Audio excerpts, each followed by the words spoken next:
इस मिट्टी से हमने सोना बनाना था भक्ति करके, और केवल ये पशु पक्षियों जैसे कर्म किए इस मनुष्य शरीर से हमने नाश कर दिया इस भक्ति का, इस मूलधन का। और फिर आगे की बनेगी जो भक्ति नहीं करके जाते, उसकी आगे कितनी लंबी कहानी बताई है। अब देखो इन नकली गुरुओं ने, हमारे धर्म गुरुओं ने हमारी कैसे दुर्गति करवा रखी है। परमात्मा बताते हैं, गरीबदास साहिब जी परमात्मा से प्राप्त ज्ञान को कैसे डिफाइन करते हैं कि मरने वाले का कर दिया अंतिम संस्कार, उसकी तब मिट्टी भी नहीं छोड़ी, ठाक नहर में गिराए।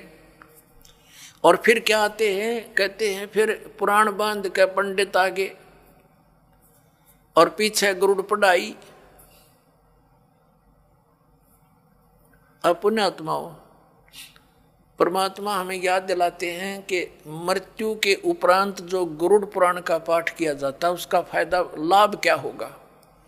गरुड़ पुराण के अंदर ये लिखा हुआ है कि जो प्राणी भक्ति नहीं करता उसको यम, ना वो दान पुण्य करता विधिवत, तो यम के दूत पकड़ कर ले जाते हैं, ऐसे रास्ते से ले जाते हैं उसके तांबे की धरती पर से लोहे कति जलते हुए नंगे पैरों जाता है। वहीं पर भंडारे चल रहे होते हैं, अन्य जो पुण्यकर्मी प्राणी तो खाना खा रहे होते हैं और उसको प्यास और भूख सताती है। यम के दूतों से कहता मुझे खाना खा लेने दो, तो वो कहते खबरदार, तूने खाना नहीं खा सकता क्योंकि तूने पुण्य नहीं किए।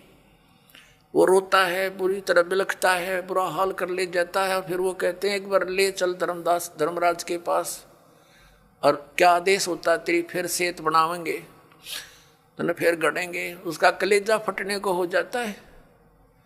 फिर गरुड़ पुराण में बताया गया है कि जो ऐसे जुल्म करता है उसके हाथ कटता है, वो ऐसे कर्म करता है उसकी आंख फूटती है, वो अंधा होता है। परमात्मा कहते हैं मरने वाला मर गया, उसने जो करना था वो कर लिया। अब वो गरुड़ पुराण मरे पाछे के काम आओगा, उसका जिंदे जी पढ़ाना था ताकि उसको डर लगता, भगवान से भक्ति करता, परमात्मा इन दुखों को याद करके बुराइयों से बचा रहता।